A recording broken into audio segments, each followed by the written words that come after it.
This question comes from Jonathan, who asks, what if I took a swim in a typical spent nuclear fuel pool? Would I need to dive to actually experience a fatal amount of radiation? How long could I safely stay at the surface? The short answer is that, assuming you're a reasonably good swimmer, you could probably tread water anywhere from 10 to 40 hours. At that point, you'd black out from fatigue and drown. This is also true for a pool without nuclear fuel at the bottom. And it's not really the question Jonathan was asking. Spent fuel from nuclear reactors is indeed highly radioactive, and it's also hot. Water is good for both radiation shielding and for cooling, so fuel is stored at the bottom of pools for a couple of decades until it's inert enough to be moved into dry casks. We haven't really agreed on where to put spent nuclear fuel yet. One of these days we should probably figure that out. But Jonathan asked about swimming in the pool. Here's the geometry of a typical fuel storage pool.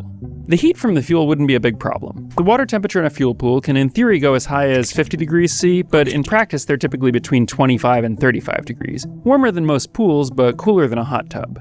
But Jonathan asked specifically about the effects of radiation. For the kinds of radiation coming off of spent nuclear fuel, every 7 centimeters of water cuts the amount of radiation in half. This absorption means that 2 meters away from the fuel, there's a billionth as much radiation as directly adjacent to it, and 2 meters farther away than that, there is a billionth again as much. The most highly radioactive fuel rods are those that are recently removed from a reactor.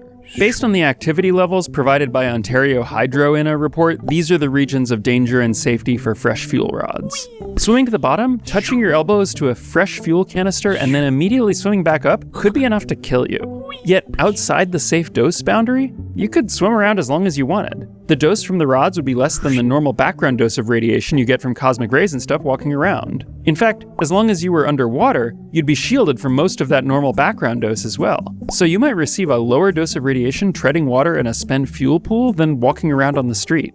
At least in theory. If there's corrosion in the spent fuel rod casings, there might be some fission products in the water.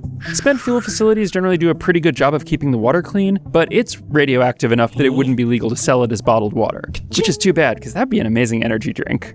We know spent fuel pools can be safe-ish to swim in because they're routinely serviced by human divers. However, these divers do have to be careful. On August 31st, 2010, a diver was servicing the spent fuel pool at the Leibstadt nuclear reactor in Switzerland. He spotted an unidentified length of tubing at the bottom of the pool and asked his supervisor what to do. He was told to put it in his tool basket, which he did. Due to bubble noise in the pool, he didn't hear his radiation alarm. When the tool basket was lifted toward the surface, the room's radiation alarms went off.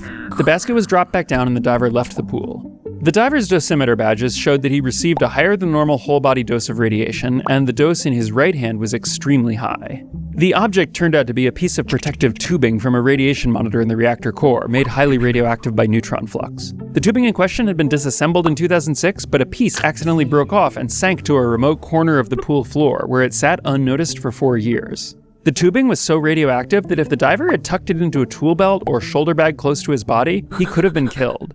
As it was, the water protected him, and only his hand, which is a body part more resistant to radiation than the delicate internal organs, received a heavy dose. So as far as swimming safety goes, the bottom line is that you'd probably be okay as long as you didn't dive to the bottom, or pick up anything strange, or drink too much of the water. But just to be sure, I got in touch with a friend of mine who works at a research reactor and asked him what he thought would happen to you if you tried to swim in their radiation containment pool. In our reactor? He thought about it for a moment. You'd die pretty quickly before reaching the water from gunshot wounds.